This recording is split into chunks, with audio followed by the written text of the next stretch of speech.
सभी को नमस्ते। मेरा नाम नंदलाल अहरवार है और मैं सागर ज़िले का रहने वाला हूँ। प्रथम में हम सन 2015 से काम कर रहे हैं। सर्वप्रथम मैंने रीवा डिस्ट्रिक्ट में काम किया है। तो रीवा ज़िले में जो हमारा गवर्नमेंट पार्टनरशिप प्रोग्राम था, इसमें कक्षा 1 और 2 की टीचरों की ट्रेनिंग ऑर्गेनाइज करवाना, ट्रेनिंग में साथ रहना और उसके बाद ज़िले की लगभग 60-70 शालाओं का अवलोकन करना, ये सारा काम होता था। तो काफ़ी अच्छा लगता था वहाँ पर काम करते हुए, काफ़ी अच्छा लगा, काफ़ी अनुभव प्राप्त हुए। कैसे ट्रेनिंग दी जाती है ये अनुभव सर्वप्रथम मैंने रीवा जैसे पहुँचे तो जब फर्स्ट बार मैं उसमें पहुँचा ट्रेनिंग में, तो मुझे पता चला किस प्रकार से ट्रेनिंग दी जाती है और हमें किस प्रकार से बातचीत करना चाहिए, हमें क्या चीज़ कब बताना चाहिए, कैसा सेटलमेंट करना चाहिए, सारी चीज़ें सीखने को मिली। काफ़ी अच्छा अनुभव रहा। इसके बाद फील्ड में भी हम लोग जाते थे, तो कुछ स्कूल का चयन हमारे द्वारा किए जाते थे। उसके बाद डाइट्स के और डीपीसी के माध्यम से उनको वेरीफाई करने के बाद उन स्कूल में हम लोग भ्रमण करते थे। तो काफ़ी स्कूल अटेंड किए, लगभग 2-3 साल में मैंने लगभग 70, 80, 90 स्कूल अटेंड किए होंगे। तो कुछ स्कूल पास भी थे हमारे, जैसे हम रीवा डाइट में रहते थे तो कुछ स्कूल पास थे, कुछ स्कूल काफ़ी दूर भी थे और कुछ स्कूल ऐसे थे जो अन्य ब्लॉक में थे। तो उस ब्लॉक में जा कर के फिर उस स्कूल में हमारा जाना होता था। और अधिकांश हमने जब भी हम जाते तो वहाँ पर जाना हमारा हो सकता पहली बार ही था। तो जब भी हम एक ऐसे बहुत दूर स्कूल में पहली बार पहुँचते थे तो काफ़ी कठिनाई का सामना करते हुए वहाँ तक हम पहुँच पाते थे। पर पहुँच कर के काफ़ी अच्छा लगता था, शिक्षकों का काफ़ी सपोर्ट मिलता था। एक ऐसा लगता था कि हमारे कोई हैं, अपनापन है यहाँ पर, हमारा मतलब कोई पहले से है जहाँ पर हम आए हुए हैं। तो जैसे ही उनसे मुलाकात होती तो काफ़ी अच्छा लगता था। और सारे चीज़ों को हम देखने के बाद वहाँ से समय अनुसार मतलब रिटर्न होते थे, वापस आ जाते थे। वो कहीं ऐसा रहा जहाँ पर काफ़ी दूरी थी तो वहाँ पर हमने फिर नाइट विश्राम भी किया है वहाँ पर। फिर नेक्स्ट दिन हम वहाँ से रिटर्न वापस आए। तो इस प्रकार से 2-3 साल ये काम रीवा में मैंने किया है। इसके बाद गवर्नमेंट पार्टनरशिप प्रोग्राम का छोटा रूप हुआ जो अभी पन्ना और टीकमगढ़ ज़िले में चल रहा है।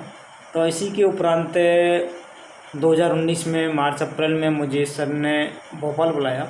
तो भोपाल में स्ट्राइप 2.0 प्रोग्राम का पायलट चल रहा था, जो स्पेशली कक्षा 1 और 2 के बच्चों के साथ काम करने वाला प्रोग्राम है।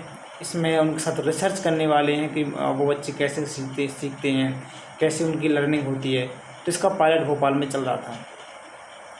तो मैं भोपाल में गया, तो भोपाल में पायलट में शामिल हुआ। लगभग 1 से 1.5 माह मैं भोपाल में रहा और वहाँ पर देखा कि जो हम प्रोग्राम रन करने वाले सतना में, तो उसको कैसे करेंगे, क्या उसकी प्रोसेस है, कैसे बच्चों को बैठाना है, कैसे बच्चों को सेटलमेंट करना है, बच्चों को क्या क्या चीज़ पढ़ाना है, उसका प्लान क्या होना चाहिए, सारी चीज़ तैयार करवाई जाती थी और वो जाकर हम लोग स्वयं क्लास लगाते थे। और जब कभी कोई बच्चे हमारी क्लास में नहीं आते थे तो हम उनके घर जा कर के उनसे, उनके पेरेंट्स से बात करके उन बच्चों को लाते थे और क्लास में बैठाते थे, उनसे बातचीत करते थे और हमारे लेसन प्लान के अनुसार हिंदी और गणित दोनों विषय की सारी गतिविधियाँ उनके साथ करवाते थे। तो वहाँ भोपाल में काफ़ी अनुभव प्राप्त किए। अब पायलट समाप्ति के बाद सतना ज़िले में हमारा स्ट्राइप्स 2.0 प्रोग्राम शुरू हुआ और हमारी सभी टीम सतना आई। सतना में आकर के हम लोगों ने डिस्ट्रिक्ट ऑफिस हमारा पहले से चयन किया गया था, तो सभी लोग हमारे सतना पहुँचे और मैं भी सतना पहुँचा। और सतना पहुँच कर के हम लोगों ने यहाँ के जो हमारे विलेज थे, जो दिल्ली से चयन किया गया था विलेज का, उनकी सूची देखी, उनकी लिस्ट देखी कि किस प्रकार से गांव हैं, कौन कौन से गांव हैं, कितने गांव हैं और ये गांव कौन से ब्लॉक में कितने गांव हैं। तो ब्लॉक वाइज हम लोगों ने लिस्ट देखी और लिस्ट देखने के बाद हमारे सभी साथियों ने, हम सभी ने ब्लॉक वाइज भ्रमण किया। ब्लॉक में आकर के बीआरसी सर हैं, बीआरसी कार्यालय में जाकर के संपर्क किया, वहाँ पर मिले, उनको बताया कि इस प्रकार से हम प्लान करने वाले हैं छोटे बच्चों के साथ। और उनसे हमारे जो गांव थे उन गांव का रूट मैप तैयार भी करवाया। तो उन्होंने काफ़ी मदद की, हमारे रूट मैप तैयार उनके माध्यम से हो गया। और गांव का लोकेशन कैसा है उनके माध्यम से नॉर्मल जानकारी हमारे पास प्राप्त हो गई। और ये सारी जानकारी हम सभी ने बीआरसी को दिया, उनको बताया, उनका काफ़ी अच्छा है, बिल्कुल स्वागत है, आप हमारे ब्लॉक में आइए और इस काम को करिए। तो इस प्रकार से हम सभी ने सभी ब्लॉक में जानकारी देते हुए, और थाने में भी यहाँ के जो थाने प्रभारी हैं, तो थाने प्रभारी को पत्र दिया और उनको भी इसके बारे में जानकारी दी। उन्होंने कहा ठीक है, करिए, कोई दिक्कत नहीं है, अच्छा है काम, आप लोग कर सकते हैं। तो इसके बाद हम लोगों ने क्या किया, गांव में जाना शुरू किया। जो हमारी लिस्ट थी, जैसे मान लीजिए एक ब्लॉक में 10 गांव हैं, किसी में 12 गांव हैं, किसी में 15 गांव, किसी में 20 गांव एक ब्लॉक में। तो सब ब्लॉक वाइज अपने अपने लिस्ट ले जा करके फिर हम लोगों ने एक रूट मैप तैयार करवाया बीआरसी के माध्यम से। फिर उस रूट के आधार पर गांव जाने की कोशिश की। तो एक एक गांव हम लोग पहुँचे। एक एक गाँव में पहुँच करके हम सभी ने गांव का भ्रमण किया। और जैसे हम एक गाँव जाते थे, उस गांव पहुंच कर के काफ़ी पहला हमारा रहता था उस गांव को घूमना। हमने पहले गांव को घूमा और देखा गांव की बसावट क्या है, गांव किस स्तर से बसा हुआ है, कितना बड़ा गांव है, कितनी जनसंख्या हो सकती है गांव में, ये सारी चीज़ें प्राप्त करने की कोशिश की। इसी के साथ साथ हम जैसे गांव में जाते थे तो सरपंच से मिलते थे, सरपंच को उसके बारे में बताते थे और उनको एक पत्र दिया करते थे। तो वो पत्र भी हमने सरपंच को दिया। हमारे सभी साथी ने प्रत्येक गांव जा कर के सभी को वो पत्र दिया। और इसी दौरान हमारा जो काम था कि हमारी जो लिस्ट भी प्राप्त हो चुकी थी, तो हम ये लिस्ट में को ले जा कर के लिस्ट में देखा करते थे कि हमारे जो लिस्ट के बच्चे हैं, तो ये बच्चे कहाँ हो सकते हैं। तो हमारी जो लिस्ट मिली तो उसमें एक मैप भी बना था गांव का। तो उस गांव के मैप में क्लस्टर नंबर को देखते हुए उन बच्चों को हमने चिन्हित करने की कोशिश की कि ये क्लस्टर नंबर 1 है तो 1 यहाँ पर पड़ेगा और इस क्लस्टर नंबर 1 में इतने बच्चे आते हैं। तो उन बच्चों को नाम से, उनके पेरेंट्स के नाम के माध्यम से हमने जानने की कोशिश की। और इस प्रकार से हमने गांव में जाकर के हमारे जो बच्चे थे चयनित, उनका वेरिफिकेशन किया। हमें अनुमान हो गया कि हमारे इतने बच्चे इस मोहल्ले में हैं, इतने बच्चे इस क्लस्टर में हैं और इतने बच्चे हमारे इस क्लस्टर में हैं। इस प्रकार से हमें एक मोटा मोटा आइडिया बन गया। तो हमें पता चला कि इस वाले जो टोला पड़ता है यहाँ पर हमारे 20 बच्चे हैं, यहाँ टोला पड़ता है यहाँ पर हमारे 10 बच्चे हैं। और तो उसी को आधार को रखते हुए हमने एक जो हमारी टीम तैयार करना थी प्रथम इंस्पेक्टर, तो प्रथम इंस्पेक्टर को ढूंढना शुरू किया। हमने देखा जहाँ पर हमारे 20 बच्चे पढ़ते हैं और जहाँ पर सेंटर पड़ेगा, तो हमारी कोशिश रहती थी कि सेंटर जहाँ पर पड़ेगा वहाँ से कोई वॉलंटियर, कोई सदस्य और लेडीज़ कोई सदस्य हमको मिल जाए तो अच्छा रहेगा। तो हम लोग सब सफल भी रहे। जैसे जैसे हमारे जहाँ पर आवश्यकता पड़ती थी, जहाँ हमारा सेंटर आता था, वहीं हमने लोगों को ढूंढा और चिन्हित किया, उनको जानकारी दी किस प्रकार से हम प्रोग्राम रन करने वाले हैं और हमें एक शिक्षक की आवश्यकता है। तो काफ़ी आवेदन आए, काफ़ी लोगों के हम आवेदन लेके आए और उनको सेलेक्ट करने के बाद 17 में सेलेक्ट किया और उनके पेपर हुए। पेपर के बाद उनका इंटरव्यू हुआ। जो हमारे भोपाल की टीम, सेंट्रल टीम आई, उनके माध्यम से उनको सेलेक्ट किया गया। इसके बाद उनकी ट्रेनिंग हुई। सतना में 9 दिन की ट्रेनिंग रखी गई, जिसमें सेंट्रल टीम के सदस्य आए जिन्होंने ट्रेनिंग को ऑर्गेनाइज किया और हमारे सभी साथी भी ट्रेनिंग में रहे, हम भी सभी ट्रेनिंग में शामिल रहे।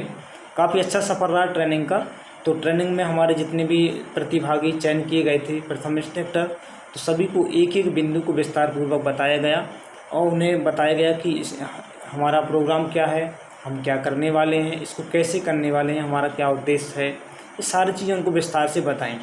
लोगों को काफ़ी अच्छा लगा और काफ़ी इंटरेस्टिंग लगा। बहुत रुचि को रखते हुए सभी ने प्रशिक्षण लिया और काफ़ी रात हो जाती थी इसको समाप्त करते हुए प्रशिक्षण को। कुछ न कुछ टास्क हमारा रहता था छोटे मोटे, वो हम लोग नाइट में पूरा करने की कोशिश करते थे।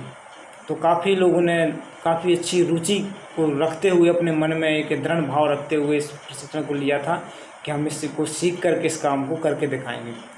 और इसके बाद प्रशिक्षण समाप्त हुआ, सभी अपने अपने घर पहुँचे और इसी के उपरांत दिल्ली से एक लिस्ट तैयार हुई जिसमें हमारे जो भी कैंडिडेट का सिलेक्शन हुआ था और उनकी हमारे पास लिस्ट आई कि इनको बुलाना है। तो इन सभी को हमारे द्वारा बुलाया गया, सभी टीम को, और उनको बुला करके ब्लॉक ऑफिस में उनको बुलाया। एक दिन की मीटिंग रखी जिसमें सभी के डॉक्यूमेंटेशन का जो भी काम था, डॉक्यूमेंटेशन का काम किया और उन्हें फिर छोटे स्तर में बताया कि हमारे ये गाँव है, आपके गाँव ये हैं और इस प्रकार से आपको काम करना है।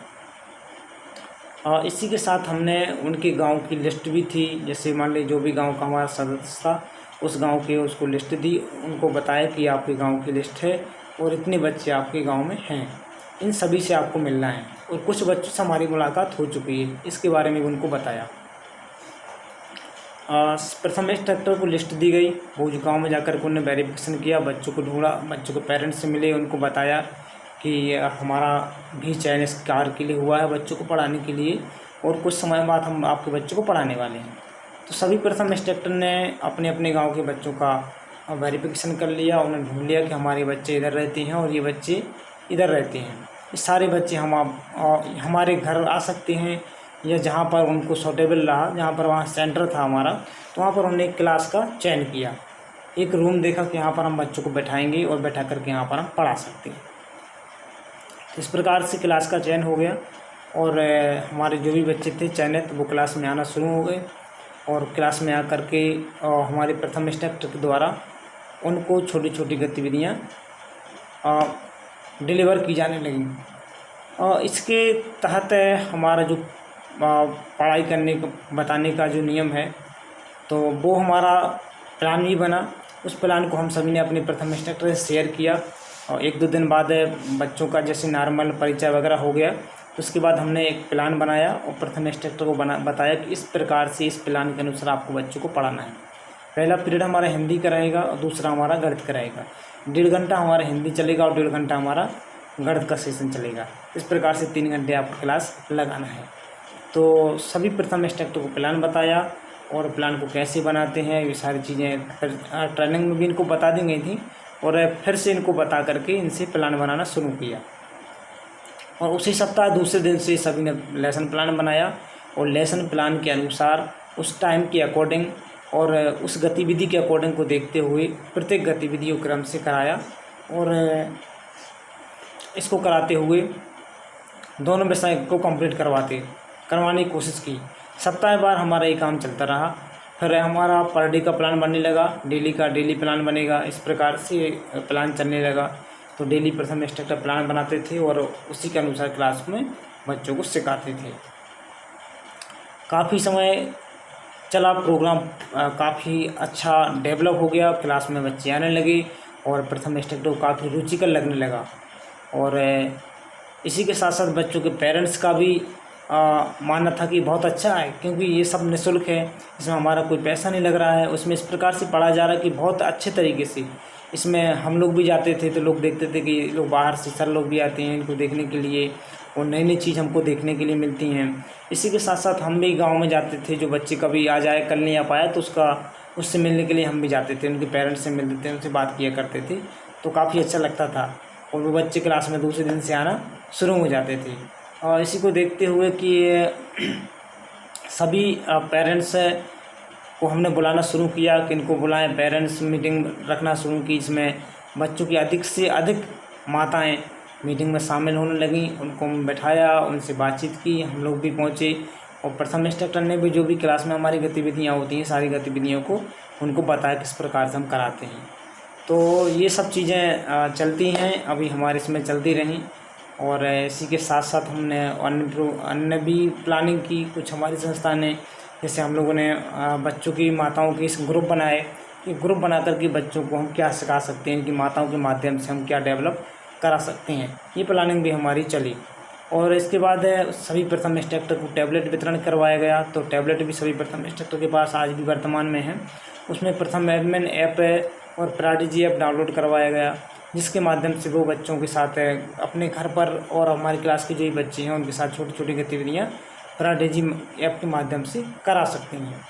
और इसी के साथ साथ अभी प्रोग्राम अभी रनिंग है और आगे भी प्रक्रिया बढ़ती जा रही हैं। इसी के साथ साथ ये कोरोना का समय आ गया, लॉकडाउन लग गया तो कुछ काम में परिवर्तन हो गया, सारे काम ऑनलाइन होना शुरू हो गए। तो अभी वर्तमान में सभी काम ऑनलाइन मोबाइल से चल रहे हैं, और जिसकी जानकारी मैं अगली वीडियो में आप सभी को देंगे। बहुत बहुत धन्यवाद।